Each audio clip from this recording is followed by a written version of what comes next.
പാലായുടെ ഭരണം തീരുമാനിക്കുക പുളിക്കക്കണ്ടം കുടുംബം. നിർണായകമായി ഒരു വീട്ടിലെ 3 സ്വതന്ത്രന്മാർ. തെരഞ്ഞെടുപ്പിനിറങ്ങിയ പുളിക്കക്കണ്ടം കുടുംബത്തിലെ 3 പേരും ഇനി പാലാ നഗരസഭയിലേക്ക്. പാലായിൽ സ്വതന്ത്രരായി മത്സരിച്ച പുളിക്കക്കണ്ടം കുടുംബത്തിലെ 3 പേരും വിജയിച്ചു. ബിനു പുളിക്കക്കണ്ടം, മകൾ ദിയ ബിനു, ബിജു പുളിക്കക്കണ്ടം എന്നിവരാണ് വിജയിച്ചത്. 13, 14, 15 വാർഡുകളിലാണ് ഇവർ മത്സരിച്ചത്.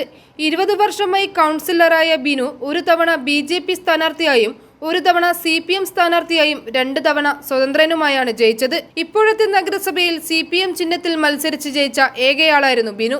കേരള കോൺഗ്രസ് എമ്മുമായുള്ള തർക്കങ്ങൾക്കൊടുവിൽ ബിനുവിനെ CPM പുറത്താക്കിയിരുന്നു.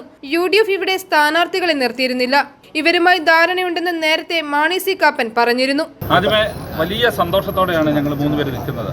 തെരഞ്ഞെടുപ്പിന് മുമ്പേ നിങ്ങൾ എല്ലാവരോടും ഞങ്ങൾ പറഞ്ഞിരുന്നു, രാഷ്ട്രീയത്തിന് അതീതമായി ഞങ്ങളുടെ ഈ കൂട്ടായ്മ വിജയം വരിക്കുമെന്ന്.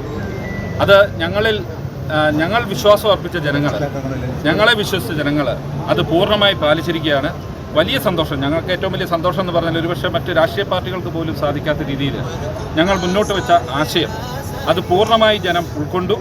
അത് മാത്രമല്ല, ചില രാഷ്ട്രീയ കാലം കാത്തു സൂക്ഷിച്ച കാവ് നീതി എന്നാണ് ഞങ്ങൾ ഈ വിജയത്തെ പ്രാഥമികമായി വിലയിരുത്തുന്നത്. ഇപ്പോഴത്തെ ആദ്യത്തെ ഒരു റിസൾട്ട് വരുമ്പോൾ കേരള കോൺഗ്രസ് എമ്മിന് കാര്യമായിട്ടുള്ള നേട്ടം ഒപ്പത്തിനൊപ്പത്തിന് നിൽക്കുന്നതെന്നാണ് റിസൾട്ട് പറയുന്നത്. ഞങ്ങൾ അതിലേക്കൊന്നും കടന്നിട്ടില്ല. ഞങ്ങൾ നേരത്തെ നിങ്ങൾ ചോദിച്ചപ്പോൾ വളരെ വ്യക്തമായിട്ട് പറഞ്ഞിരുന്നു, ഞങ്ങൾ 3 പേര് നിന്നതിൻ്റെ ഉദ്ദേശം പരസ്പരം ബന്ധപ്പെട്ട് കിടക്കുന്ന 3 വാർഡുകളിൽ വികസന പ്രവർത്തനങ്ങൾ എത്തിക്കുക എന്ന് തന്നെയാണ് ഞങ്ങളുടെ.